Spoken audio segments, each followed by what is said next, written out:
2-3 دن مزید تلاوت کی جائے گی، ساتھ ساتھ پہلو بہ پہلو ایک دوسرے سے ملی ہوئی آیتیں، اور یہ دونوں آیتیں اسی نظام پروردگار کا ایک اہم پہلو واضح کر رہی ہیں کہ رب العالمین پہلے کچھ دیتا ہے، پھر اس کے بعد ہم سے اپنی اطاعت کا مطالبہ کرتا ہے۔ پہلے وہ عطا کر رہا، اور کس طرح عطا کر رہا کہ خود دعائے کمیل میں آپ پڑھ لیجئے، بدا خلقی خلقت سے پہلے ہی اس نے ہمیں اتنی نعمتیں عطا کر دی کہ غور کرنے والا اگر غور کرے، ایک دن فہرست بنائیے کہ آدمی کی پیدائش سے پہلے جو نعمتیں اللہ نے ہر انسان کو دی، اور اگر آپ یہ فہرست بنانے میں کامیاب نہ ہو سکے یا آپ کو مدد کی ضرورت پیش آئے تو کسی بھی حاجی سے یہ دریافت کر لیجئے گا کہ جب وہ میدان عرفات میں اعمال انجام دے رہا تھا، میدان عرفات، 2 جملے، میں موضوع بتا دوں، مومن امام زین العابدین علیہ السلام کی نگاہ میں 1434 ہجری کے ایام ازا کے حسینیہ زہرا دبئی کے اس تیسرے عشرے کا عنوان مومن چوتھے امام کی نگاہ میں، اور اس میں ایک بہت اہم صفت، خصوصیت، پہچان، کوالٹی مومن کا حج۔ تو یہ آگے چل کر، ابھی تو چوتھی ہی تقریر ہے، آگے چل کے یہ پوری مجلس کا عنوان بنے گا، لیکن حج کے حوالے سے میری زبان پہ جو ایک لفظ آ گیا، عرفات کا میدان، 2 چھوٹی باتیں۔ عرفات کا میدان اتنا اہم ہے، اتنا اہم ہے، اتنا اہم ہے کہ ماہ مبارک رمضان کے آخر میں ایک حدیث پڑھی جاتی ہے، جب پورا رمضان انسان نے گزار لیا، رمضان خاص طور پر اسلامی دنیا میں، لیکن غیر اسلامی دنیا میں بھی ایک مسلمان کے روز و شب بدل جاتے ہیں، اس کا پورا روٹین چینج ہو کے رہ جاتا، کھانا پینا، نیند، آرام، عبادت، اور عام زندگی میں عبادتوں سے گریز کرنے والا بھی رمضان کے اندر عبادتیں زیادہ کرنے لگتا ہے۔ ماہ مبارک رمضان انسان کی ایک تبدیلی یا چینج کا بہت اہم مہینہ، اس ماہ رمضان کی آخری رات، ماہ رمضان کی آخری رات، چاند رات یا عید کی بات نہیں، شب عید الگ چیز، 28ویں روزے کے بعد جو 29ویں شب آتی تو اس رات کو 2 بہت اہم روایتیں پڑھی جاتی، ایک خود میرے چوتھے امام کی روایت ہے، جس کی وجہ سے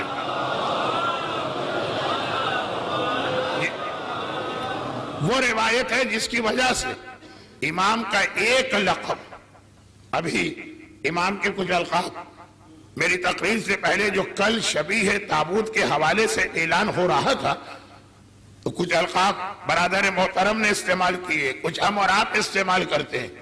ایک لقب ہے غلاموں کو کثرت سے آزاد کرنے والا، یہ لقب 29 رمضان کی شب یعنی 28ویں روزے کے بعد اس رات کا ایک بہت اہم واقعہ ہر سال، یعنی اگر 35 سال کربلا کے بعد امام ہمارے سامنے آئے تو یہ 35 سال کا ایک امام کا طریقہ تھا، وہ ایک روایت، چونکہ اس وقت جس عنوان پہ بات کی جا رہی اس واقعے کا اس سے تعلق نہیں ہے تو یہ بعد میں آئے گا، کیونکہ بہرحال ہے تو چوتھے امام کی سیرت کا اہم واقعہ ہے، ایک وہ روایت۔ دوسری روایت یہ پڑھی جاتی ماہ رمضان کی سارے مہینے کی دنوں کی عبادت، راتوں کی عبادت، شب قدر کی عبادت، دعائے سماعت والی، دعائے مجیر والی، نیمہ رمضان کی عبادت، ساری عبادتوں کے بعد پھر ایک روایت پڑھی جاتی ہے کہ صادق آل محمد امام جعفر صادق علیہ افضل الصلاۃ والسلام ارشاد فرماتے ہیں کہ اگر کوئی شخص ماہ رمضان میں اپنی مغفرت نہ کرا سکا تو پھر اس کے پاس اب مغفرت کا کوئی موقع نہیں ہے سوائے اس کے کہ وہ عرفات کے میدان میں پہنچ جائے. جو رمضان میں بھی نہیں بخشے جاتے ہیں وہ عرفات میں بخش دیے جاتے ہیں. ماہ عرفات ماہ مبارک رمضان سے زیادہ اہم عرفات، جس کے لیے یہ بھی روایت ہے کہ یہ وہ موقع کہ پروردگار تمام ملائکہ کو جمع کرتا ہے عرفات کے دن، اور میدان عرفات کے حاجیوں کو دیکھ کر فخر و مباحات کرتا ہے کہ دیکھو تم نے آدم کی پیدائش سے پہلے اعتراض کیا تھا، اب ان کو دیکھو کہ میرے یہ مخلص اور اطاعت گزار بندے کیسے آئے. اب یہ پوری تقریر حج کی جانب بڑھ رہی ہے اور اس پر ہمیں بعد میں ایک گفتگو کرنا ہے، تو میں یہاں روکتا ہوں. عرفات، جس نے بھی عرفات کے میدان میں حاضری دی، اب ایک جملہ میں، اور اب یہ حج کے حوالے سے عرفات یاد دلائی گئی، ایک جملہ اور پھر اس جملے کی وضاحت آج میرا فریضہ ہے، کیونکہ یہ جملہ یہاں پرسوں آیا تھا، کل بیان نہ ہو سکا، آج بیان ہوگا. لیکن ایک جملہ، عرفات رمضان سے اہم، اس کے رمضان میں مغفرت نہ ہو، اب اگر کوئی چانس ہے تو صرف ایک کے عرفات پہنچ جائے. دوسرا جملہ، اور عرفات 100% یقینی جگہ، 100% یقینی جگہ، 100% یقینی جگہ، جہاں پہ ہر سال زمانے کا امام خود حاضر ہوتا. 100% یقینی جگہ. حج بغیر امیر حج کی قیادت کے نہیں ہو سکتا، امام کا وہاں پہ ہونا لازم اور ضروری. چنانچہ مومنین کرام کے جو ملاقات کے یقینی واقعات، ایک تو دعوے ہوتے ہیں، بعض تو ایسے لوگ دعویٰ کرتے ہیں کہ ان کو دیکھتے ہی اندازہ ہو جاتا، یہ دعویٰ غلط، لیکن یقینی ملاقات، یقینی حاضری عرفات میں. اب لفظ یقینی کو اگر ایک اور جملے سے واضح کروں تو مجمع کنفیوز ہو جائے گا، اور وہ جملہ یہ کہ مسجد سہلہ میں امام کی حاضری 99% یقینی، 99. مسجد جمگران میں 99، عرفات 100%.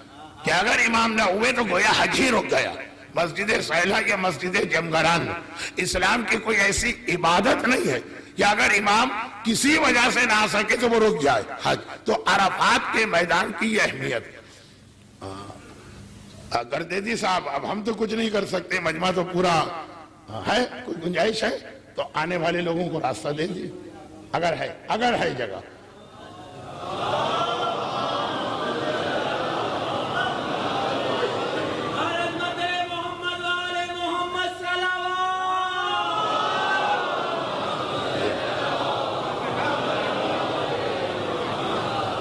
بس اب میں اس حوالے سے آپ کو ڈسٹرب نہیں کروں گا، کیونکہ میں خود اصل میں ڈسٹرب ہو رہا تھا.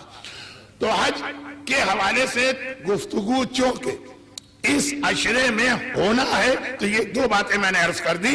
اور زمانے کے امام کے حوالے سے تو پرسوں ایک جملہ کہا تھا کہ غالباً تمام ائمہ میں سب سے زیادہ تیاری بھی چوتھے امام نے کروائی، آنے والے امام کی. یہ جملہ مجھ پر ابھی قرض باقی ہے آج کی مجلس کے لیے. لیکن عرفات کا نام جس وجہ سے آیا، پہلے وہ بات تو پوری ہو جائے کہ اگر خود یہ فہرست نہ بنا سکے، بات کہاں سے چلی تھی کہ اللہ پہلے دیتا ہے، اس کے بعد تھوڑا سا مطالبہ اطاعت کا کرتا ہے. یہ نہیں ہے کہ جتنا دیا اتنا مطالبہ کر رہا، آدھا بھی نہیں، چوتھائی بھی نہیں، 10واں حصہ بھی نہیں، شاید 1 ملین یا 1 بلین حصہ، اتنا سا مطالبہ اطاعت کا ہے ان نعمتوں کے مقابلے میں جو اس نے دی. میدان عرفات میں اعمال عرفات کے درمیان ایک عمل یہ بھی کہ تھوڑی دیر خاموش ہو جاؤ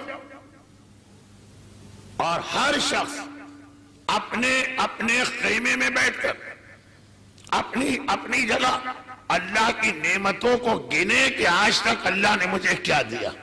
یہ اعمال کا ایک حصہ، اعمال کا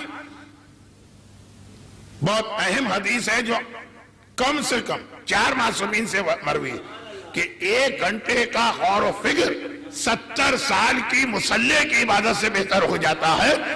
میدان عرفات میں اس کی ایک مثال ہم دیکھتے ہیں. اعمال روک دیے جاتے ہیں. پہلے قرآن کی آیتوں کی تلاوت ہو رہی ہے، پھر آخر میں یہ آیت، یہ اعمال عرفات میں اس لیے سنا رہا ہوں کہ مجمع میں سے بعض لوگ اب تک عرفات نہیں جا سکے. خدا ہر مومن مومنہ کو حج بیت اللہ اور زیارت 4 معصومین سے جلد از جلد مشرف کرے. تو ذرا تسلسل بنے کہ قرآن کی آیتیں تلاوت کی جاتی ہیں، اس کے بعد آخری آیت تلاوت ہوتی ہے وَإِن تَعُدُّ نِعْمَةَ اللَّهِ لَا تَحْصُوهَا. اگر تم اللہ کی نعمتیں گننا چاہو گن نہیں سکتے. پھر یہ عمل ہے امام کی طرف سے، اب رکو اب ٹھہر جاؤ اور غور کرو اللہ نے تمہیں کتنی نعمتیں دی. تو اس میں میرا ایک جملہ کہ خالی وہ نعمتیں جو پیدائش سے پہلے ملی، من بدا خلقی، جو دعائے کمیل، یہ عمل جب عرفات میں ہوتا ہے نا، اس کے بعد نعمتیں گنو. ابھی ہم نے تلاوت کی اسی عرفات میں یہ آیت کہ اگر کوئی نعمت گننا چاہے تو گن بھی نہیں سکتا، اور کہا نعمتیں گنو. نعمتیں گنوائی. اب اس کے بعد میدان عرفات کا اہم ترین عمل شروع ہوا. سرکار سید الشہداء حضرت امام حسین علیہ السلام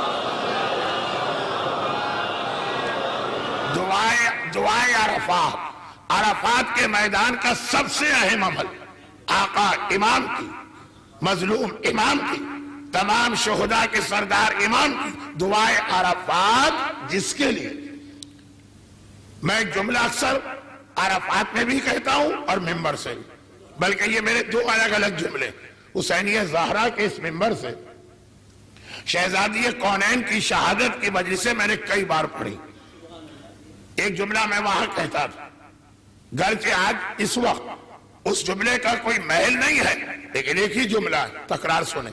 اور پھر ایک جملہ یہ کہتا ہوں، وہاں یہ جملہ میں کہتا تھا کہ نہج البلاغہ کے سارے خطبات کی ماں شہزادی کونین کے خطبے کو کہا جاتا. شہزادی کونین نے ایک ہی خطبہ دیا اور اس خطبے کو کہا جاتا ہے نہج البلاغہ، کہ یہ خطبہ نہج البلاغہ کی بھی اصل ہے، نہج البلاغہ کی بھی ماں. شہزادی کا ایک لقب تو ہے ابیہا، اپنے باپ کے لیے بھی ماں. تو نہج البلاغہ کی ماں یہ اصل وہ خطبہ. اور ذرا پھر پوری مجلس حسینی زہرا اس ایک جملے کی وضاحت کے لیے میں نے پڑھی تھی، جس کا خلاصہ یہ تھا کہ علی کے خطبات اور بلاغت اور خطابت دنیا کے سامنے بعد میں آئی ہے. پہلا ریکارڈڈ خطبہ 13 معصومین میں سے اگر کسی کا ہے وہ شہزادی کونین کا. مولا نے اس وقت تک کوئی خطبہ عوام میں نہیں دیا تھا، کیونکہ رسول اللہ کے ہوتے ہوئے مولا حکم رسول کی اطاعت کرتے تھے لیکن کلام نہیں کرتے تھے. تو وہ خطبہ علی کے خطبات کی اصل. اور دیکھیں ربط مل رہا آقا سجاد کی اہم ترین، ایسے تو ہر سانس خدمت اسلام، اہم ترین خدمت اسلام میں صحیفہ سجادیہ یا صحیفہ کاملہ تھی. کیا دعا ہے مولا، ایک ایک دعا گویا پورا قرآن ہے اپنی جگہ پر، پورا اسلام ہے اپنی جگہ پر. صحیفہ کاملہ کی ساری دعائیں ایک طرف اور میرے مظلوم آقا حسین کی عرفات کی دعائیں عرفات ایک طرف. میں اس کو صحیفہ کاملہ کی ماں قرار دیتا ہوں. شہزادی کا خطبہ نہج البلاغہ کی ماں ہے، حسین کا خطبہ اپنے بیٹے سجاد کی دعائیں صحیفہ کاملہ کی ماں ہے.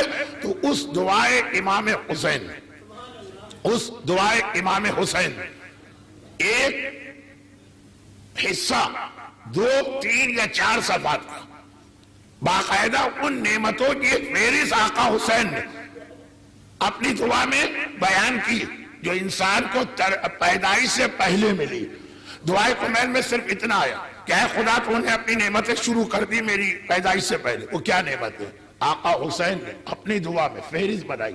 دعا میں آپ دعا دیکھیں گا فہرست ہے, یہ نعمت, یہ نعمت, یہ نعمت, یہ نعمت, یہ نعمت. ابھی میں دنیا میں آیا بھی نہ تھا, ابھی میں نے تیرا کوئی حق ہی ادا نہ کیا تھا, اس وقت تو نے دینا شروع کی. یہ خدا کا ایک طریقہ ہے, پہلے دیتا اور دیے جاتا ہے اور دیے جاتا ہے اور دیے جاتا ہے. آخر میں ایک ذرا سا مطالبہ کرتا ہے کہ دن اور رات میں 17 رکعت 5 نمازیں میرے لیے پڑھ لو. بندہ مومن اس کے لیے بھی تیار نہیں ہوتا. میں بات یہ نہیں کہہ رہا ہر اتنے سارے نمازی ہمارے معاشرے میں ہیں, لیکن کچھ لوگ وہی خدا نے اپنا طریقہ اپنے حبیب کے حوالے سے اس آیت میں بیان کیا. سورہ نساء 64ویں آیت, سورہ نساء 65ویں آیت, پہلی 3 مجالس کا عنوان 64ویں آیت, آج سے مجالس شروع 65ویں آیت. پہلی آیت کیا تھی؟ کیا ہے گناہگار گھبراتے کیوں, پریشان کیوں ہوتے ہو؟ آؤ رحمت للعالمین کی چوکھٹ اور دروازے پر, بس انہیں راضی کرنا. لَوَجَدُ اللَّهَ تَوَّابًا رَحِيمًا, راضی انہیں کرو گے, دیکھو کہ خدا کتنی رحمت تم پہ نازل کر رہا. پہلے دیا, پہلے دیا, پہلے دیا, پہلے رسول نے دیا, پہلے رحمت للعالمین نے دیا, اتنا دیا. اب اس کے بعد 65ویں آیت کیا؟ تم بھی تو کچھ کرو نا, تمہاری بھی تو کوئی ذمہ داری ہے نا. یہ ون وے ٹریفک کب تک چلے گا کہ وہاں سے سب لیتے رہو, اور جب کچھ دینے کا وقت آ جائے تو منہ پھیر کے آگے بڑھ جاؤ. جیسا کہ اس سے اسی پیغام سے ملتا جلتا ایک جملہ مولانا نہج البلاغہ میں استعمال کیا ہے, بڑا سخت جملہ, بڑا سخت. مولا فرماتے تم جو مجھ سے کہتے ہو, جو مجھ سے مانگتے ہو, جو مجھ سے طلب کرتے ہو, وہ سب میں تمہیں دیتا ہوں. علی مشکل کشا ہے نا, خالی ہمارے نہیں ہے. زمین و آسمان کی کون سی مخلوق ہے جس کے مشکل کشا علی نہیں؟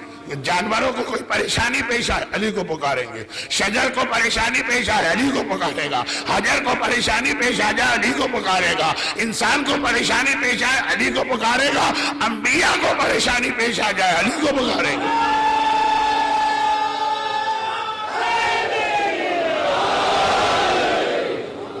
سب کے مشکل کشا, وہ اپنے چاہنے والوں کو کہاں محروم کرے گا, سب دے رہا ہے علی باذن پروردگار. مظہر العجائب والغرائب ہے, لیکن جب ہم سے کہتا تم بھی کچھ کرو. میرے مولا نے اس مزاج کے مومنوں کو دیکھ کر ایک جملہ یہ ارشاد فرمایا کہ مجھے یہ علی کا نہج البلاغہ کا جملہ ہے, چونکہ میں بات کو بہت زیادہ پھیلانا نہیں چاہتا ہوں تو خالی اشارے کر کے آگے بڑھ رہا ہوں. نہج البلاغہ کا جملہ کہ میری سمجھ میں نہیں آتا کہ میں تمہارا آقا ہوں یا تم میرے آقا ہو. انداز تو آقا ہوں جیسا ہے نا کہ مولا یہ کرے, یہ کرے, یہ کرے, یہ کرے, ہمیں خود کچھ نہیں کرنا. یہ ہمیشہ آقا اور غلام کے رشتے میں یہ ہوتا کہ آقا آرڈر دیتا ہے, غلام عمل کرتا ہے, اس کے بدلے میں غلام اپنے آقا کو آرڈر نہیں دے سکتا. میں تمہارا آقا ہوں یا تم میرے غلام, میں تمہارا امام ہوں یا تم میرے امام ہو. یہ جو مزاج بنتا ہے, سورہ نساء کی 64ویں اور 65ویں آیت اس پیغام کو قرآنی الفاظ کے ساتھ اس طرح بیان کر رہی ہے. سنو, اللہ کی رحمت لینا. اب یہ 3 دن بات ہو گئی ہے, اس کو دہرا نہیں رہا ہوں, خالی آیت کا ترجمہ کر رہا ہوں. اے گناہگاروں گھبراتے کیوں ہو؟ ایک دروازہ تو کم از کم اس کائنات میں تمہارے لیے ایسا کہ بڑے سے بڑا گناہ کر کے اس چوکٹ پہ آ جاؤ, بس رسول کو راضی کرنا. وہ طریقے, کچھ باتیں آ گئی, کچھ باتیں نہ سکی, اللہ رحمت نازل کرے گا. لیکن اب فوراً اس کے فوراً لَوَجَدُ اللَّهَ تَوَّابًا رَحِيمًا فَلَا وَرَبِّكَ, لیکن تیرے رب کی قسم, یہ سب جو اپنے آپ کو مومن کہہ رہے ہیں یہ سب بے ایمان ہیں. لا یؤمنون, اردو میں تو یہی ترجمہ ہوگا بے ایمان, سب بے ایمان, کوئی مومن نہیں ہے. جب تک کہ ترجمہ تفصیل سے نہیں کرتا ہوں ورنہ آج کا موضوع رہا جا رہا, یہ سب بے ایمان ہے جب تک کہ تیرے ہر حکم کو قبول نہ کرے وَيُسَلِّمُوا تَسْلِيمًا, اور ان کا انداز یہ نہ ہو ادھر تو نے حکم دیا انہوں نے سر جھکا کے عمل کیا, کوئی اعتراض نہیں, کوئی آرگومنٹ نہیں, کوئی بحث نہیں, کوئی لاجک نہیں, کوئی منطق نہیں, جو تو نے کہا یسلموا تسلیما. جب تک کہ یہ لوگ سر جھکا کے تیرے حکم کو نہ مانے اس وقت کے مومن نہیں. ابھی کہا 64 میں آئے رسول تم کو رحمت اور رحمت دے گا. تمہیں بھی تو کچھ کرنا ہے نا. ہمیں کیا کرنا؟ صرف ایک چیز، اطاعت. ادھر سے حکم آئے گا آنکھیں بند کر کے ماننا، اطاعت. اور اطاعت کی سب سے مشکل منزل، اب یہ بات آ گئی ہمارا پرسوں کا بات، اطاعت کی سب سے مشکل منزل وہ تھی جو سجاد کے زمانے میں صاحبان ایمان کو پیش آئی. سجاد کے زمانے میں صاحبان ایمان کو پیش آئی اطاعت. اب اصل اطاعت تو بہت بڑا موضوع، لیکن چوتھے امام کی شہادت کی تاریخ بہت قریب آ گئی.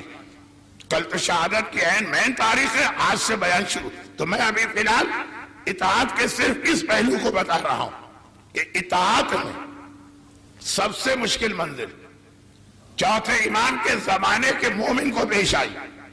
میں یہ نہیں کہہ رہا چوتھے امام کو، ان کے زمانے کے مومن کو. چوتھے امام کربلا کے بعد 35 سال زندہ رہے. 35 سال میں 2 نسلیں گزر جاتی ہیں.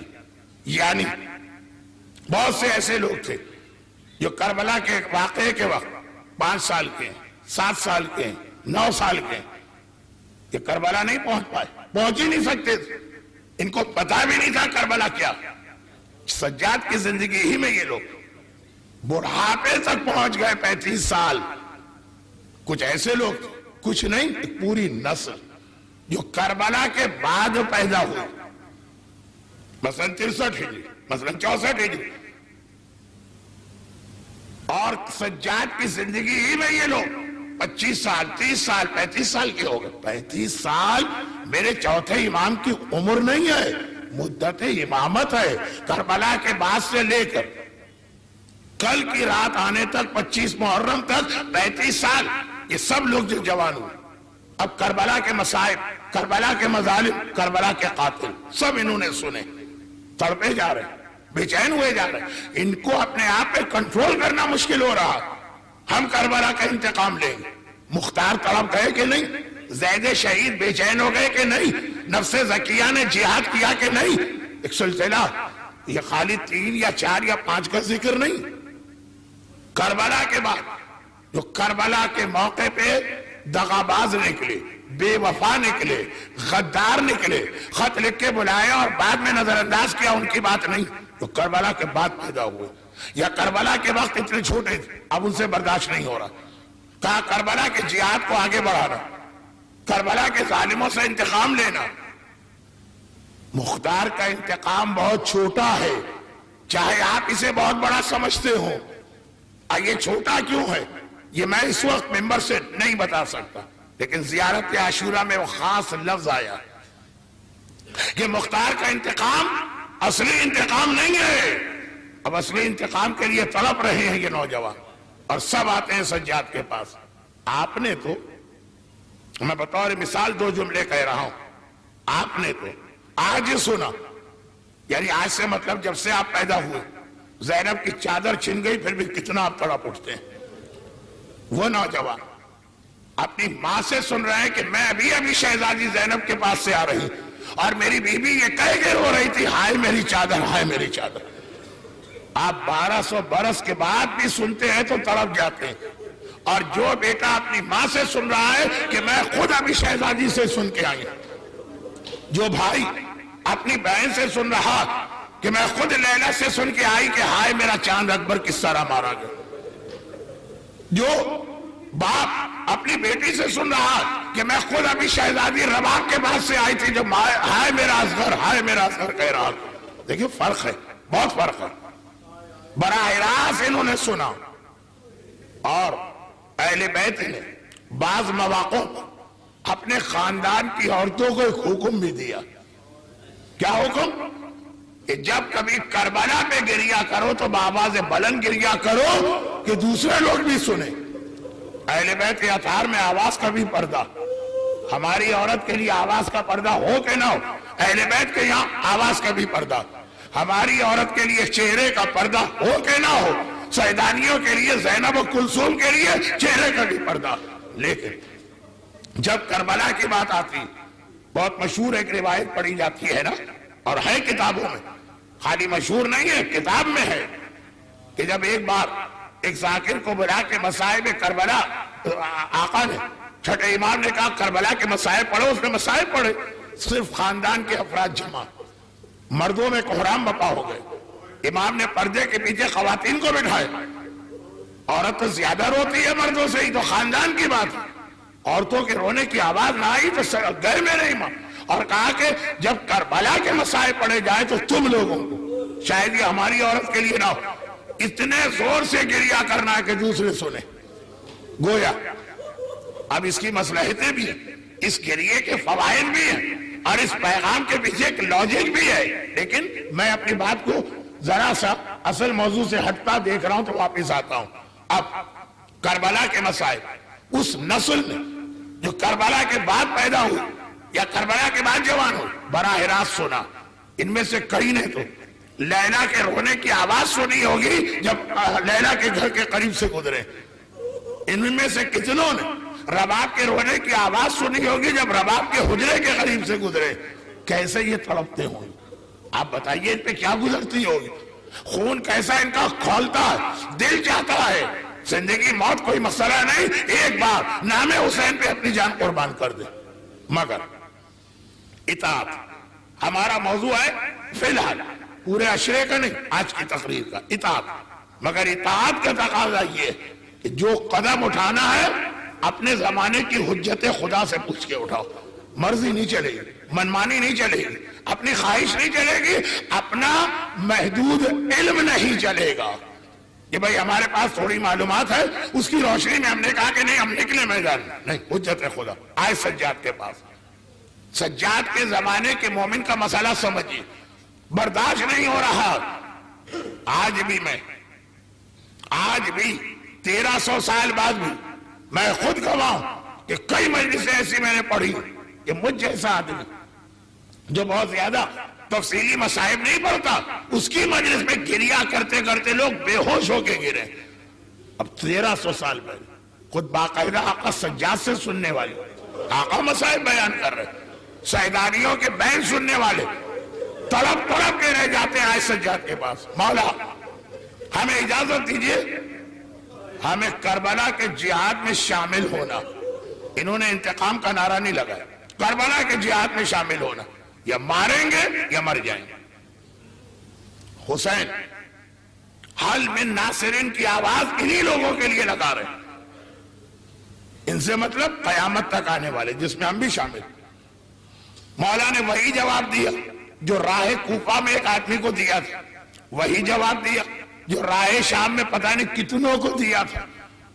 کربلا تلوار چلانے کا مرحلہ کربلا تھا، جہاد کربلا جاری ہے، لیکن اب مرحلہ صبر کا، صبر سجادیہ، خالی راہ شام کا نام نہیں ہے، 35 سال کا نام ہے صبر سجادیہ، کہا کہ اب صبر کا مرحلہ، اب کربلا کا جہاد میدان میں نکل کے تلوار سے نہیں ہوگا۔ تو خیر پھر انہوں نے پوچھا مولا پھر کیسے ہوگا، اس کا جواب، اور وہ آئے گا اپنے موقع پر، کل آ جائے پرسوں آ جائے، وہ چھوڑیے بات، ورنہ آج کی بات مکمل نہیں ہو پائے گی۔ صبر سجادیہ، کہا کہ اب جہاد والا پہلو یعنی تلوار والا وہ نہیں ہے، جیسے ہم صبر کر رہے ہیں تم بھی صبر کرو۔ انہوں نے پھر سوال کیا کہ مولا کس طرح سے، وہ ایک جواب، وہ بات مل گئی ان کو، جواب مل گیا۔ پھر انہوں نے ایک اور سوال کیا، وہ ہے اطاعت کی مشکل ترین منزل، کہا کہ مولا چلیں ٹھیک، ہم اب وہ جہاد کریں گے جیسا آپ کر رہے ہیں، لیکن یہ تو بتائیے کہ یہ جو کربلا کے اتنے بڑے بڑے ظالم تھے، ان کو کب سزا ملے گی اور کیسے، جیسا ظلم انہوں نے کیا اس کے مطابق ان کو سزا دی جائے گی۔ پھر جملہ کہہ دو، مختار نے جتنے بھی پکڑے، اول تو سب مختار کے ہاتھ میں آئے بھی، اور اس کے علاوہ بھی اور بہت سے لوگوں کا انوالومنٹ ہے۔ کہا کہ ان کو کب سزا ملے گی، ہم ابھی موجود ہیں، تلوار لے کے کھڑے، اجازت دیجیے کھانے، جب میرا بیٹا زمانے کا امام آئے گا تب ان میں سے ہر ایک سے انتقام لیا جائے گا۔ اب نوجوان نے تڑپ کے کہا مولا تو وہ کب آئیں گے؟ امام نے کہا کہ انتقام اس وقت ہوگا، مولا تو وہ کب آئیں گے؟ اگر امام کہہ دے 5 سال بعد، 10 سال بعد، 15 سال بعد، تو اس نوجوان کو امید رہے گی کہ بھئی ابھی میری عمر 18 سال ہے، ظاہری اعتبار سے 15 سال تو میں زندہ رہوں گا، ظاہری اعتبار سے 30 سال تو میں. امام نے کہا نہیں، وہ آئے گا آخری زمانے میں. اب نوجوان نے طلب کے کہا لیکن مولا تو ہم کیسے اس کے ساتھ شامل ہوں؟ کہا کہ جس نے غیبت میں زمانے کے امام کی یاد میں تڑپتے ہوئے گزارا اور اللہ سے ایک ہی دعا کی، آئے خدا جب وہ ظاہر ہو مجھے ان کے لشکر میں شامل کرنا. اگر اس وقت وہ زندہ ہوا تو اپنے گھر سے مکے تک اٹھا کے پہنچانا اللہ کی ذمہ داری ہے. بن بلائے نہیں جائیں گے، بلاوا آنے پہ جائیں گے تو سواری بھی وہ بھیجے گا. اور اگر مر گیا ہے تو قبر میں زندہ کر کے امام کے ساتھ شامل کیا جائے گا.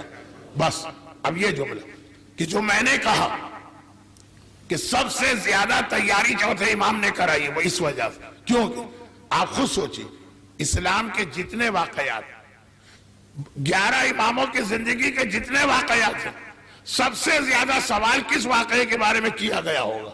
اگر آپ نے پوری ریسرچ بھی نہیں کی تو اتنی عقل سلیم تو اللہ نے ہر ایک کو دی کہ 11 اماموں کی زندگی کے جتنے واقعات ہیں، سب سے زیادہ سوال کربلا کے بارے میں ہوئے ہوں گے، اور سب سے زیادہ جواب چوتھے امام نے یہی دیا: انتظار، انتظار اور انتظار. مگر جب امام نے دیکھا کہ میرا یہ جملہ سن کر یہ نوجوان ایک مرتبہ نہیں 35 سال یہ نوجوان خوشی کے عالم میں پلٹا کہ بھئی یہ تو ایک خوشخبری مل گئی کہ میں امام زمانہ کا ساتھی بنوں گا، میری زندگی میں آ گئے تو اپنے گھر سے جاؤں گا، مرنے کے بعد آئے تو اپنی قبر سے جاؤں گا. دو ہی تو صورتیں ہیں نا، یا زندہ رہیں گے یا مر جائیں گے. زندہ رہیں گے تب بھی امام کا ساتھی بنیں گے، مر جائیں گے تب بھی. یہ جب دیکھا چوتھے امام یہ خوشی کے عالم میں پلٹا تو آواز دے کے روکا. یہ وہ جملہ کی تیاری. کہا لیکن ایک بات یاد رکھ، آخری زمانہ جب میرا بیٹا آئے گا کوئی آسان زمانہ نہیں ہے. پھر وہ جملہ کہا جو آپ میں سے ہر ایک کو رٹا ہوا: آخری زمانے میں ہاتھ میں آگ لے کے کھڑا ہونا آسان ہوگا، دین کو بچانا مشکل ہوگا. اور ایک جملہ اس کے ساتھ ایسا کہا کہ ان دو باتوں میں کوئی ربط نظر نہیں آتا، لیکن سب سے زیادہ بہترین ربط انہی دو باتوں میں. پہلا جملہ آپ نے بہت سنا، ہر ایک کو یاد ہے، مجھے تو یقین ہے کہ اس چھوٹے سے بچے کو بھی حدیث یاد ہوگی.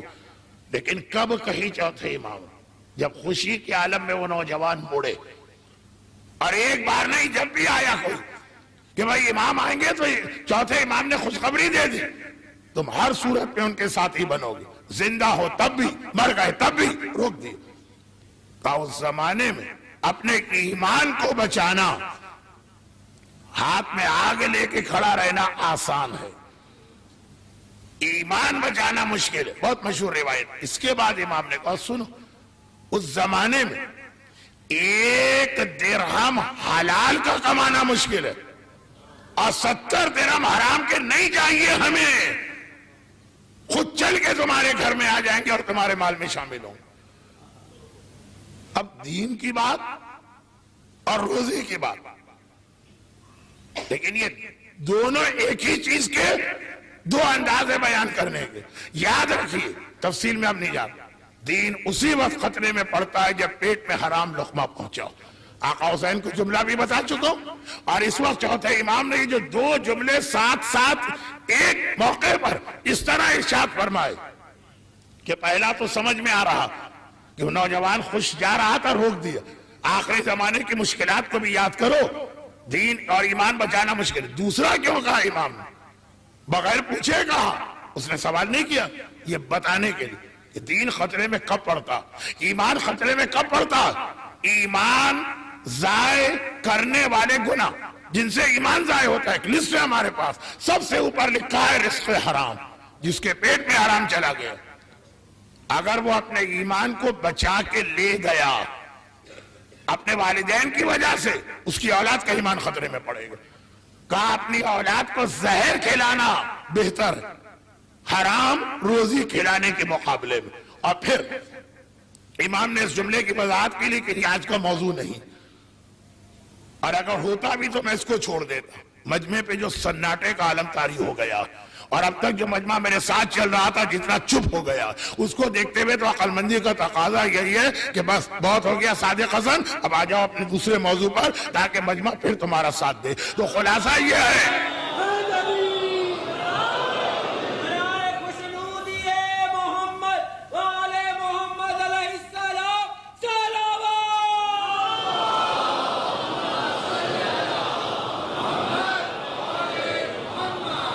خلاصہ یہ ہے کہ یہ ایک جملہ اپنی جگہ ایک الگ تقریر کہ ایمان کو سب سے زیادہ خطرہ, بلکہ جو میں ساری زندگی مجلسیں پڑھتا ہوں اس کو بھی میں ایک طرح سے پیچھے رکھ رہا. ایمان کو سب سے زیادہ خطرہ ٹیلی ویژن سے بھی نہیں ہے, کمپیوٹر سے بھی نہیں ہے, چیٹنگ سے بھی نہیں ہے, انٹرنیٹ سے بھی نہیں ہے. سب سے زیادہ خطرہ ہے اگر کسی کے گھر میں حرام روزی آتی ہے, اور افسوس اس پر ہے. صرف ایک جملہ, افسوس اس پر جو حرام کما کے ہی لا رہا, اس پہ کیا افسوس. افسوس اس پر ہے کہ محنت کر کے کماتا حلال ہے, سال کے آخر میں خمس نہ دے کے اپنے حلال کو حرام کر لیتا ہے. حلال آیا اور حرام ہو گیا, افسوس اس پر کیا جاتا ہے. مگر چوتھے امام, اور اس حوالے سے خاص حدیث کہ 3 کام نہ کرنا, انہیں دیکھ کر مجھے یزید کا دربار یاد آ جاتا ہے. اس میں بھی یہ چیزیں جو حدیث میں کل پڑھوں گا, آج نہیں. ایسی جو حدیثیں ہوتی ہیں انہیں میں پہلے سے بتاتا ہوں تاکہ جو نہیں آنا چاہے تو وہ یہ فیصلہ کر لے. ہاں, یہ نہیں بتاؤں گا کہ کل شروع مجلس میں پڑھوں گا کہ بیچ میں پڑھوں گا کہ مصائب کے قریب پڑھوں, یہ نہیں بتاؤں گا. لیکن بہرحال وہ بھی یہی چیز. تو آخری امام کی سب سے زیادہ تیاری چوتھے امام نے 2 حوالے سے کرائی. نمبر 1 کہ آخری امام کا سب سے زیادہ تذکرہ چوتھے امام کو کرنا پڑا. اس جملے کو میں بدل کے ایک اور جملے کی مدد سے واضح کر دوں. کس امام نے کربلا کا ماتم نہیں کیا ہوگا؟ کیا 5ویں امام نے کربلا کا ماتم نہیں کیا ہوگا؟ کیا 8ویں امام نے کربلا کا ماتم نہیں کیا ہوگا؟ کیا 10ویں امام نے کربلا کا ماتم نہیں کیا ہوگا یا کم کیا ہوگا؟ نہیں, مگر مشہور کیا چوتھے امام کا ماتم. تو ہر امام نے کربلا کو یاد کیا, مگر سب سے زیادہ شہرت چوتھے امام کو ملی. اسی طرح سے ہر امام سے لوگوں نے پوچھا کربلا کا بدلہ, مگر سب سے زیادہ چوتھے امام سے پوچھا, کیونکہ ماتم سب سے زیادہ یہی کر رہے تھے. جب ماتم زیادہ کریں گے لوگ آ کے پوچھیں گے مولا ماتم کیوں؟ کہا کربلا کی وجہ سے. تو مولا کربلا کا انتقام کب؟ کہا جب میرا بیٹا آئے گا. اور جب یہ سن کے آدمی چلا, روک دیا کہ بیٹا آئے گا تو تمہیں کیسے پتا چلا کہ اس کے ساتھ ہی ہوگے کہ اس کے دشمن کے ساتھ ہی ہوگے؟ بھئی یہاں سے تیاری کا مرحلہ شروع ہو گیا. کیونکہ یہ ساری چوتھے امام کی حدیثیں ہیں. کاش میرے پاس بہت زیادہ وقت ہوتا, لیکن حالات ایسے ہیں کہ 1 گھنٹے میں بیان پورا کرنا. تو ساری حدیثیں, ورنہ میں ایک ایک جملے کا ریفرنس بھی دیتا. اب یہ سنیے آخری جملہ امام نے کہا, چوتھے امام نے کہا, آقا اور مولا نے کہا, کربلا کے سب سے بڑے عزادار نے کہا, سب سے زیادہ ماتم کیا. تو سب سے زیادہ لوگوں نے سوالات پوچھے. جب سوالات پوچھے تو جواب بھی سب سے زیادہ چوتھے امام نے دیا. اور جب جواب سن کے آدمی خوش گیا, خوش کا مطلب مطمئن کہ میرے پاس چانس ہے کربلا میں شامل ہونے کا, تو کہا مگر ڈرتے رہو, زمانہ اتنا مشکل ہے. اس سے بھی بات واضح نہیں ہوئی. تو آخری جملہ چوتھے امام کا آج سن لیجئے, پھر میں اپنی جو اصل موضوع اس کو ذرا آگے بڑھاتا ہوں. آخری جملہ یہ, چوتھے امام نے کہا یہ یاد رکھو, میرے بابا کے کربلا جانے سے پہلے کتنے لوگ ایسے تھے جو بلا رہے تھے, تڑپ رہے تھے, خط لکھ رہے تھے, اور جب میرا بابا کربلا پہنچا تو یہی لوگ لشکر یزید میں شامل ہو گئے, حسین کو شہید کرنے کے لیے تڑپ رہے ہیں. 15 دن پہلے حسین کو مہمان بنانے کے لیے تڑپ رہے ہیں, اور آج حسین کو شہید کرنے کے لیے. یہ ایک روایت تو آپ نے ممبروں سے بار بار سنی کہ عاشور کی صبح جب حسین نے وہ خطبہ دیا, لقد ملئت بطونکم من الحرام, پیٹ میں حرام بھرا ہے, تو اس کے بعد آقا نے کہا یہ بھی تو بتاؤ کہ میں جو آیا ہوں خود سے آیا ہوں یا تم نے مجھے دعوت دے کے بلایا؟ عمر صاحب نے کہا کسی نے نہیں بلایا. آقا نے ایک فہرست گنائی, جیسے مجلس کے شروع میں نے آپ سے کہا تھا نعمتوں کی فہرست بنائی. آقا نے ایک فہرست گنوائی, لشکر میں سامنے کھڑے ہوئے ہیں لوگ, سامنے کھڑے, تم تھے نا, تم تھے, تمہارا خط آیا, تمہاری دعوت آئی, ایک ایک کا نام لے رہے ہیں. مکر گئے لوگ حسین کے سامنے، کہا کہ فرزند رسول آپ غلط کہہ رہے، ہم نے کوئی خط نہیں بھیجا۔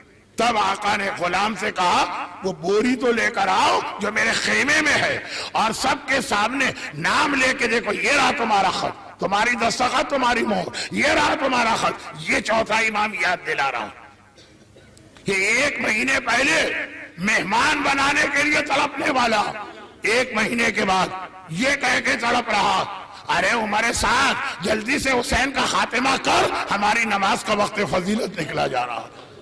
مہمان بنانے کے لیے تڑپنے والا اب ذبح کرنے کے لیے تڑپ رہا۔ چوتھے امام نے کہا ایسا نہ ہونے پر، اب یہاں تک کی بات تو بہت عقلی لاجیکل سیکوینس کے ساتھ، اب لوگ ضرور سوال کریں گے کہ مولا ایسا کیسے ہوتا؟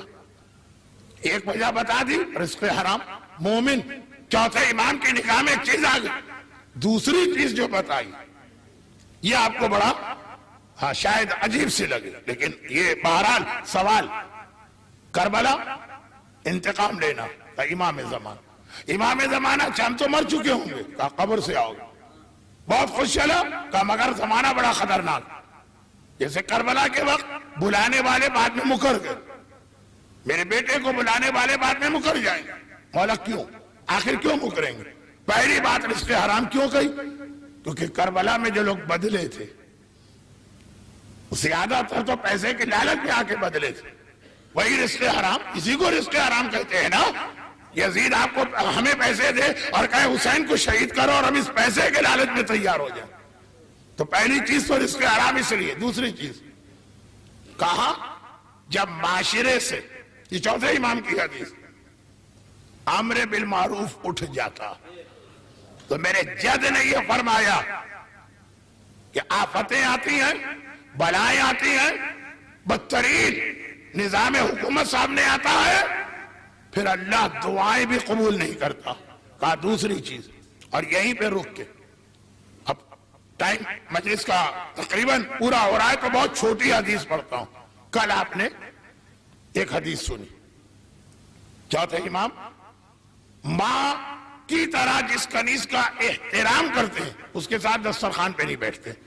اچھا یہ حدیثوں میں الفاظ نہیں پکڑنا کہ آپ دسترخوان پر بیٹھنا بند کر دیں اور کہیں کہ مولانا نے منع کیا۔ دسترخوان چیز نہیں ہے، احترام اصل چیز ہے۔ امام نے وجہ بتائی کہ کیوں نہیں بیٹھتا ہوں، احترام کی وجہ۔ دسترخوان پہ نہ بیٹھے اس کے بعد جوتے مارے، کہیں کہ جی وہ مولانا نے تو کہا تھا دسترخوان پہ نہ بیٹھو، پیغام تھا احترام۔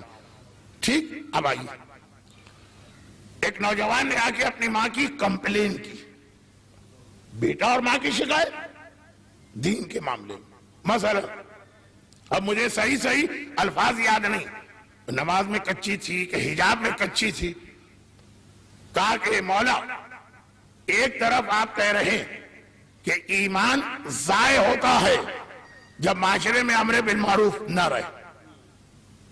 فرض دیکھیے گا لشکر یزید میں کوئی نہیں ہے جو ایک دوسرے کو یاد دلائے کہ بھائی کل تو تم خط لکھ کے بلا رہے تھے۔ لشکر حسین کی خصوصیت قرآن نے بتائی، وَتَوَاصَوْا بِالْحَقِّ وَتَوَاصَوْا بِالصَّبْرِ، یہ سب ایک دوسرے کو حق کی نصیحت کرتے ہیں، اور جب حق کی نصیحت کریں گے تو مظالم آئیں گے تو صبر کی نصیحت بھی کرتے ہیں۔ یہ لشکر حسین کے اندر نصیحت کا سلسلہ، لشکر یزید کے اندر کوئی کسی کے معاملے میں دخل نہیں دے رہا۔ اب چوتھا امام، جب لوگوں نے کہا کہ مولا ایمان کیوں ضائع ہوتا ہے، کہا اس وجہ سے، تو نوجوان آئے اور یعنی اب الفاظ میرے، مفہوم امام کا ہے، وقت نہیں ہے تو الفاظ میرے، کیا کہ کہا کہ مولا بات سمجھ میں آگئی، پڑوسی غلطی کرے ٹوک دیا، یا کوئی دوست غلطی کرے ٹوک دیا، یا کوئی عام آدمی غلطی کرے ٹوک دیا، لیکن اگر ماں غلطی کرے، اب ایک طرف تو آپ ماں کا اتنا احترام بتا رہے ہیں، لیکن ماں کیا معصومہ صرف ایک ماں گزری، اور یا اس کی بیٹی گزری، اور کوئی نہیں ہے، غلطی تو وہ بھی کر سکتی ہے جو ہماری ماں، عام ماں، تو کیا کرے؟ امام نے کہا سنو، میں تمہیں اپنے جد کے زمانے کا واقعہ سناتا ہوں۔ شیخ حر عاملی نے وسائل الشیعہ کتاب الجہاد میں یہ روایت کوٹ کی۔ کہا سنو، ایک نوجوان رسول کے پاس آیا، کہا یا رسول اللہ میرے باپ کا انتقال ہو گیا اور اب ماں بیوہ ہے، لیکن غیر مردوں سے ملنے جلنے سے وہ گریز نہیں کرتی. اور میرے گھر میں میری ماں کے جاننے والوں کی آمد و رفت کا ایک سلسلہ جاری ہے. پیغمبر نے کہا کہ ماں ہے تو اس کا بڑا حق بھی. اپنی ماں کو جا کے نرمی سے سمجھا کہ یہ غلط، یہ شریعت کے خلاف ہے، اس میں خدا ناراض. بہرحال گھی کبھی سیدھی انگلیوں سے بھی نکلا، وہ گیا جا کے ماں کو سنایا. ماں نے کوئی توجہ نہ دی. آگے یا رسول اللہ، یا تو آپ کہہ دیں کہ بھائی، جو آج کل تو ہمارے بچے بھی ہم سے کہتے ہیں اس none of your business، یا تو آپ کہہ دیں کہ بیٹا تمہارا کوئی تعلق نہیں، بیٹھ جاؤ اپنے کام سے کام کرو، چھوڑو ماں کو. نہیں، پیغمبر کہہ رہے ہیں امر بالمعروف واجب، اور نرمی سے بات کی فائدہ نہیں ہوا کہ آپ سختی سے بات کرو. سختی سے ماں سے، جس کی آواز پہ اپنی آواز بلند کرنا ہم حالات میں صحیح نہیں، کہ سختی سے بات کرو. رسول نے کہا یہ اطاعت. ماں باپ بھی قربان ہے نام رسول پر. گیا فوراً ہی پلٹ کے آیا اگلے دن، یا رسول اللہ میری تو آخرت لٹ گئی، میں نے ذرا سختی سے بات کی تو ماں تو بھر گئی، گالیاں کوسنے جوتا، اور ناراض ہو کے کہنے لگی میرا بیٹا ہو کر میرے سامنے آ کے گستاخی کرتا، میں تجھے دودھ پینا بخشوں گی، قیامت میں تیری شکایت کروں گی. تبلیغ تو میں کیا کرتا، وہ کیا نماز تو کیا بخشواتے، الٹے روزے گڑے پڑے، اتنا میری ماں ناراض. پیغمبر نے کہا تو اب ایک کام یہ کرو. یہ تیسرا نہیں تو چوتھا مرحلہ. ہاں پہلا میں بھول گیا. سب سے پہلے پیغمبر نے کہا تھا کہ جو لوگ آ رہے ہیں نا گھر میں ان کو سمجھاؤ. پھر کہا کہ ماں سے نرمی سے بات کرو. پھر کہا کہ ماں سے سخت. اب بیٹا پریشان، حیران پریشان، ماں کی گالیاں، ماں کے کوسنے. میں نے زندگی میں کبھی ماں کی شان میں گستاخی نہ کی، آج ماں مجھے بددعا دے رہی. اور پیغمبر نے سب سنا. کہا بھائی کام کرو، اپنی ماں کو کمرے میں بند کر کے تالا لگا دو، نماز کے بعد کھانے کے بعد کھولو. ارے یا رسول اللہ میں تو کہہ رہا ہوں کہ خالی میں نے زبانی بات کی تو میرے اوپر چڑھ دوڑی، اور آپ کہہ رہے ہیں گھر میں کمرے میں بند کر دو. وہ تو جو غضب نہ ڈھائے وہ کم. میری قبر، میری قیامت، میری جہنم. ماں جب اتنی سی بات پہ ناراض ہے. پیغمبر نے کہا سنو. اور یہ بھی ایک بہت اہم اصول رسول نے بتایا. یہ میرا ایک انداز ہے، پھسل کے وہاں جاتا ہوں لیکن آج میں کافی کنٹرول کر رہا ہوں. پیغمبر نے بتایا اللہ فیصلہ آغاز کو دیکھ کے نہیں کرتا، اختتام کو دیکھ کے کرتا. ہمارے یہاں الٹا اصول ہے، مولانا بس بسم اللہ اچھی ہونی چاہیے، بعد میں کیا، بات کا تو چھوڑیے. بسم اللہ اچھی کا مطلب کیا ہوا؟ شراب کی دکان کا افتتاح بھی قرآن پڑھ کے کرو، بسم اللہ اچھی ہونی چاہیے. گانے کے کیسٹ کی دکان بھی روزانہ صبح کو کھلتی ہے، پہلے وہ سورہ یاسین کا کیسٹ لگاتا، پھر دن بھر چلتے رہتے ہیں جن کا نام لینے کی ضرورت نہیں ہے. کیا کیوں؟ بسم اللہ اچھی. اسلام کہتا ہے بسم اللہ چاہے خراب ہو جائے، اختتام اچھا ہونا چاہیے. ہر کیا ہے؟ بسم اللہ بے شک اچھی نہ ہو، اختتام اچھا ہے. اس سے زیادہ زندہ مثال کیا ہوگی؟ پیغمبر نے کہا سنو. میں بہت اپنے آپ پہ کنٹرول کر گیا ورنہ اس پہ 50 مثالیں آ سکتی ہیں. پیغمبر نے کہا سنو، آج تمہاری ماں تم سے ناراض، قید کرو گے اور ناراض ہوگی، مگر یہاں تو زندگی ختم نہیں. قیامت کے دن سب سے زیادہ اگر کوئی ماں اپنی اولاد سے خوش ہوگی وہ تمہاری ماں ہے جو تم سے خوش ہوگی. کیوں؟ جب وہ یہ دیکھے گی کہ جو گناہ وہ کر رہی تھی اس کے نتیجے میں کتنا بڑا عذاب اسے ملنے والا تھا، جو تم نے اسے کمرے میں بند کر کے عذاب سے بچا لیا، وہ اس طرح سے بال کھول کے تمہیں دعا دے گی کہ کوئی ماں اپنی اولاد سے اتنا راضی نہ ہوگی. ہم جا رہے ہیں سڑک پہ، ہم جا رہے ہیں. درود بھیج دے محمد والے.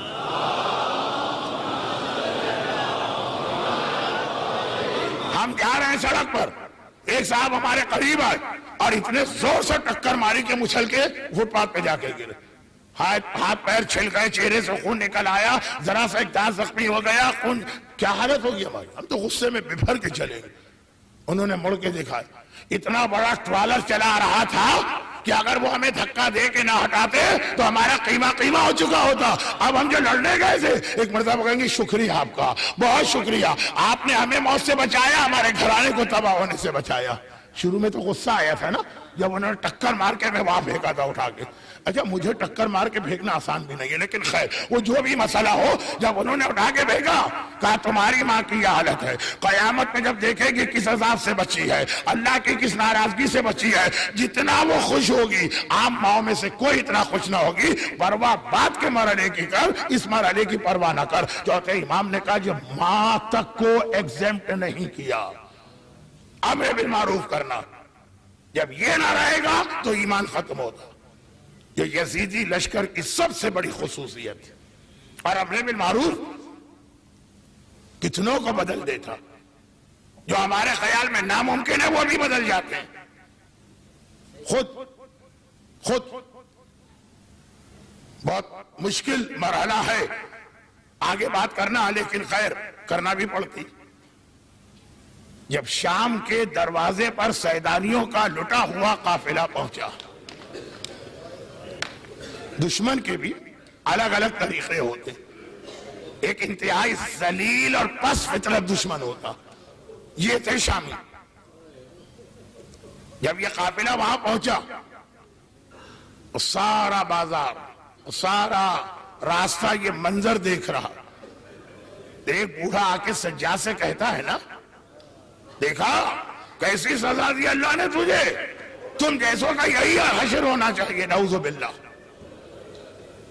میرے مولا وہی ترتیب جو رسول خدا نے بتائی، پہلے نرمی سے سمجھاؤ، نہ مانے تو سختی کرنا. کہا کہ اے شخص تو نے قرآن پڑھا؟ کہا پڑھا، میں حافظ قرآن. آیہ تطہیر پڑھی؟ ہاں پڑھی. آیہ مودت پڑھی؟ ہاں پڑھی. آیہ امام مبین پڑھی؟ ہاں پڑھی. آیہ ذی القربہ پڑھی؟ ہاں پڑھی. لیکن یہ تیرے سوالات کا مقصد کیا ہے؟ کہا یہ ساری آیتیں ہمارے بارے میں، آیہ تطہیر بھی ہم ہیں، آیہ مودت بھی ہم ہیں، آیہ ولایت بھی ہم ہیں، آیہ ذی القربہ بھی ہم ہیں، آیہ امام مبین بھی ہم ہیں. گھبرا کے پوچھا تم ہو کون؟ کہا محمد رسول اللہ. کبھی پڑھا؟ کہا تو صبح و شام پڑھتا ہوں. کہا میں محمد کا بیٹا ہوں، میں محمد کا وارث ہوں، میں محمد کا فرزند ہوں. سر سے امامہ اتار پھینکا، دونوں ہاتھوں سے سر پیٹنے لگا. مولا نے بتایا دیکھو طریقہ ہوتا ہے تو کبھی یہ تبدیلی بھی آتی ہے، مگر یہ تو شام کی بات تھی. اب آئیے اس راوی کا سوال سن لیجیے. کہتا ہے مولا میری سمجھ میں ایک بات آج تک نہیں آئی. ایک راوی، یہ شام، وہ شام، یہ کوفہ. ایک بات میری سمجھ میں آج تک نہیں آئی. میں اس دن بھی ابن زیاد کے دربار میں تھا جس دن آپ کا چچا مسلم گرفتار کر کے لایا گیا تھا، اور مولا میں اس دن بھی ابن زیاد کے دربار میں تھا جس دن آپ قیدی بنا کے لائے گئے تھے. اچھا سجاد کا دربار ہے، ابن زیاد میں آنا اتنا آسان نہ تھا. وہاں پہ عمر ساتھ چاہ رہا تھا یہ جلدی سے اس قافلے کو دربار میں لے جاؤں، انعام ملے گا. اور ابن زیاد کہہ رہا ہے کہ نہیں، خبردار، قافلے کو جلدی دربار میں نہ لاؤ، انہیں بازار میں روک دو جب تک کہ میں نہ کہوں. جلتا سورج، کھلا آسمان، عرب کی گرمی، 3 دن کے پیاسے بچے ابھی بھی پیاسے ہیں. قافلے کو روک دیا گیا. لیکن عمر سعد نے کہا ابن زیاد آخر کیوں روکا گیا قافلے کو؟ اس کو جلدی ہے انعام دینے کی. اس نے کہا 2 باتیں. نمبر 1، میرے دل کو تشفی اور سکون نہیں ہوگا جب تک کہ سارا بازار اطمینان سے محمد کی نواسیوں کو نہ دیکھ لے. میں آگے تو کچھ کہنا بھی نہیں چاہتا. اور دوسری بات یہ ہے کہ میرے دربار کی سجاوٹ نامکمل. بے شک زینب آگ میں جلتی رہے سورج کی، بے شک سکینہ سورج کی دھوپ میں جھلستی رہے، پہلے میرا دربار سجے گا پھر یہ قیدی آئیں گے. اور جب آ گئے تو سوال کرنے والے راوی کے ذہن میں ایک شک آ گیا. مولا اس دن بھی میں اسی دربار میں بیٹھا تھا، 1 ہی مہینے پہلے کی تو بات ہے نا، جب آپ کا چچا آیا تھا، زخمی تھا، ہونٹوں سے خون جاری تھا، بدن پہ زخم تھے، لیکن اور ہاتھ بندھے تھے، لیکن کس شان سے آیا تھا؟ سینہ تان کے آیا تھا، کمر سیدھی تھی، چہرہ بلند تھا، آنکھوں میں آنکھیں ڈال کے بات کر رہا تھا. اور مولا جب آپ آئے تھے سینہ سکڑا ہے، کمر جھکی ہے، نگاہیں زمین پر ہیں۔ مولا میں نے مانا آپ کا چچا مسلم بہت بہادر ہے، لیکن آپ امام زمانہ، آپ امام وقت، آپ کو مسلم سے زیادہ بہادری سے آنا چاہیے۔ ارے آپ کیا روئے جو میرا مولا سجاد رو دیا؟ ایک مرتبہ فریاد کی، سوال کرنے والے تو نے انصاف نہ کیا، میرے چچا کی